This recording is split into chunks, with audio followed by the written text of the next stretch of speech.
Hi mga ka-dreamers, nari ko'y tips para sa mga parehas na content creator, labi na sa mag-download ta og TikTok or CapCut, di ba, na ay watermarks. Sa CapCut, di ba, the end na to mag-edita na ay CapCut, kaputang, pwede na to na i-delete. Ya sa TikTok, di ba na ay nakabutang kung mag-upload ta na ay makabutang nga TikTok, pwede na to na i-delete, ta magbutang og watermarks. Kay mao na rason nga, dili, tama monetize, mao na yung rason ni Meta. Kay dili siya pwede nga mag-upload ta sa Facebook o sa Reels nga na naka-watermarks. Pwede na to na siya i-delete pinaagi sa atong pinaagi sa Snaptech. I-search nimo sa Google ang Snaptech pagkahuman didto sa TikTok, di ba naay paghuman pwede na nimo copy link paghuman nimo og download sa imong TikTok. Pwede na nimo i-copy link paghuman nimo copy link. I-search nimo sa Google ang Snaptech pagkahuman i-copy link nimo pagkahuman, pwede na nimo siya i-download. Para mawala ang iyahang watermarks. Kay dili man kuta pwede nga mag-upload nga naay watermarks kung ikaw isa ka content creator.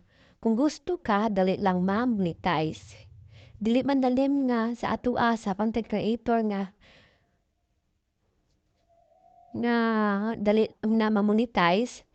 Pero mao na gid ni atua na sige lang tag-upload og dapat kabanuta sa strategy, kabanuta sa mga policy na unsay angay na to i-upload ug unsay mga bawal ni Meta aron kay need mo gud nato na makabalo kung unsay mga bawal kay magsige man gud tag-upload.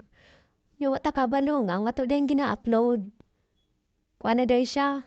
Bawal day ni Meta so unsaon na to pag-monetize. Mao na siya nga isa pod na sige tag paring kamot niya wala tay maani. Kay wala man ta kabalo og unsay mga rules and regulation ni Meta kay wala ta nagabasa sa iyang rules and regulation.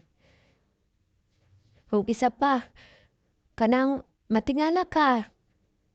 Napoy isa nga nakatry kung na-monetize ko pagkahuman, wala na po'y violation. Tingala naman ko na 2021 pa ang ako ang violation nya karong panaabot sa 2024. Tungod kay pag once man gud ma-monetize ta, mabal-an ni na ni Meta kung unsa, i-review man gud na ni Meta kung unsa ang atong mga violation. Muna nga dili ta pahiti nga masyak. Dawat-dawat na lang ta, muna di ta mag-expect nga karon wala tay violation nya. Tingala ta nga, uy ngano man nga namo ko'y violation kay tungod kay gina-review ni Meta ang atong account kung naabatay violation mo na lisod kung na-monetize na ka mag-amping kung ka sa matag upload nimo kay dili lalim sa tuang paghago niya mawala ra ang tanan. Muna amping jud ta po unsa may ato ang gina-upload careful ta kay lisod kayo. Kay daghan kay mga content creator karon na daghan kay earnings pero wala nila nakuha ilang earnings. Tungod kay naa sila'y mga violation. Katong akong nakuanan nga content creator ha, $500 iyahang earnings na, nya wala napuha niya. Ang iyang napuha bonuses lang mga $100. Ang $500 nga iyahang earnings due sa ads on reels wala niya napuha. Tungod kay naa siya violation. Mo na sakit kaayo. Mao nang mag-amping ta.